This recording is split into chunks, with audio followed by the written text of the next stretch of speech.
Thiruparankundram MLA Bose தற்போது செய்தியாளர்களை சந்திக்கிறார். நேரலையில் பார்க்கலாம். யாருக்கு அதிகாரம் கிடையாது.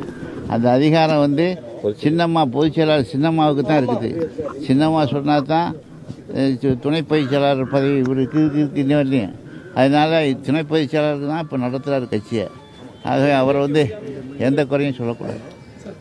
வேற என்ன அமைச்சர்கள் பல்வேறு கருத்துக்கள் சொல்றாங்க. அது குறித்து உங்களுடைய கருத்து? அதெல்லாம் அவங்க சொல்றதுக்கு எந்த விதமான கட்சியை சொல்றதுக்கு உரிமை கிடையாது.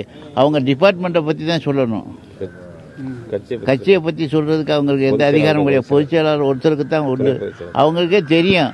புரட்சித் தலைவர் எம்ஜிஆர் காலத்திலிருந்து புரட்சித் தலைவர் அம்மா காலம் வரலையும் அடுத்து வந்த சின்னம்மா காலம் வரலையும் பேப்பரில் நமது எம்ஜிஆரில் கட்டம் கட்டி வந்தால் தான் அவங்கள நடவடிக்கை எடுக்க முடியும். நடவடிக்கை எடுக்கணும்னா அதுதான் நடவடிப்பாங்க. இப்படி வாய்மொழியாக யாரும் நடவடிக்கை எடுக்கிறதில்ல.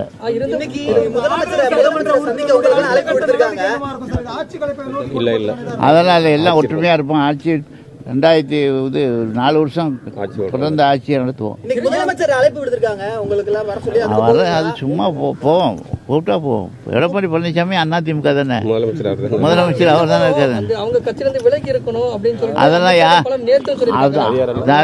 அவரை விலகி இருக்க சொல்றதுக்கு யாருக்குமே அதிகாரம் கிடையாது. அவர் பொதுச் செயலாளர் ஒருத்தருக்கு தான் அந்த அதிகாரம். அதனால அவர் சொல்ல முடியாது. தங்க தமிழ்ச்செல்வன் மீதும் நடவடிக்கை எடுக்கக்கூடிய வாய்ப்புகள் இருக்கிறதா ஜெயக்குமார் அவர்கள் பத்திரிகையாளர் சந்திக்கும் போது சொல்றாரு. அதெல்லாம் செய்ய முடியாது. பொதுச் செயலாளர் தாங்க எடுக்கணும் நடவடிக்கை. வேற யாரும் இவங்களுக்கு அதிகாரம் கிடையாது. யாருக்குமே கிடையாது அதிகாரம். துணை பொதுச் செயலாளர் ஒற்றுமையா இருக்கணும். கட்சியெல்லாம் எல்லாம் 122 எம்எல்ஏக்கெல்லாம் நம்ம அம்மா கொடுத்த வாக்குறுதி பிரகாரம் நம்ம ஒழுங்கா இருக்கணும், ஒற்றுமையா இருக்கணும். ஆட்சியை கண்டு மக்களுக்கு நல்ல தொண்டு செய்யணும், மக்களுக்காக வேண்டி நல்ல ஆட்சியை செயல்படுத்தணும்னு சொல்லியிருக்காங்க. விவாதத்தில் கொண்டு வர இருக்கக்கூடிய தீர்மானங்களுக்கு இவருடைய ஆதரவு சட்டமன்ற உறுப்பினர்கள் முழு ஒத்துழைப்பு கொடுப்பீங்களா, ஆதரவு கொடுப்பீங்களா? நிறைய ஆதரவு கொடுப்போம்.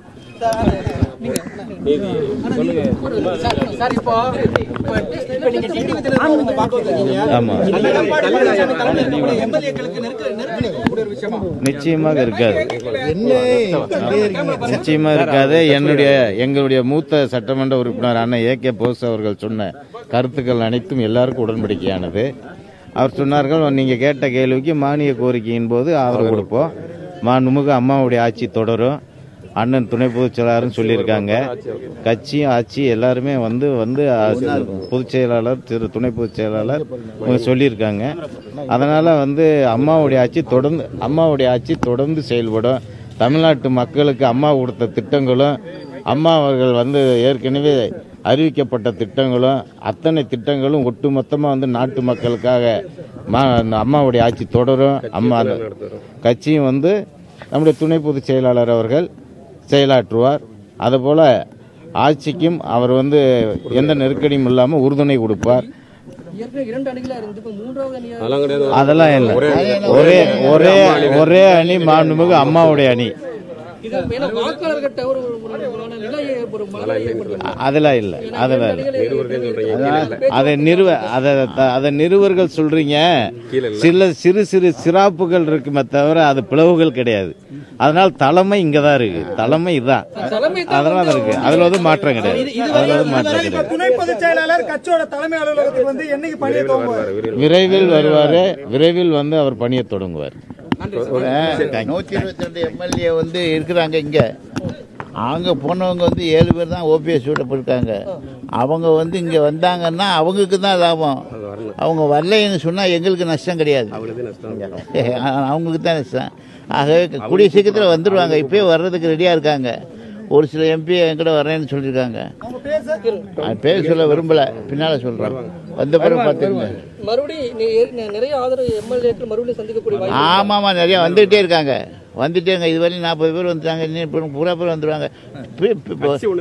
அதாவது டிடிவி தினகரன் சார் தனிப்பட்ட தனிப்பட்ட மனிதர் கிடையாது, தனிப்பட்ட இயக்கமும் செய்யலை. அவர் தனியாக கோஷ்டி செய்யலை.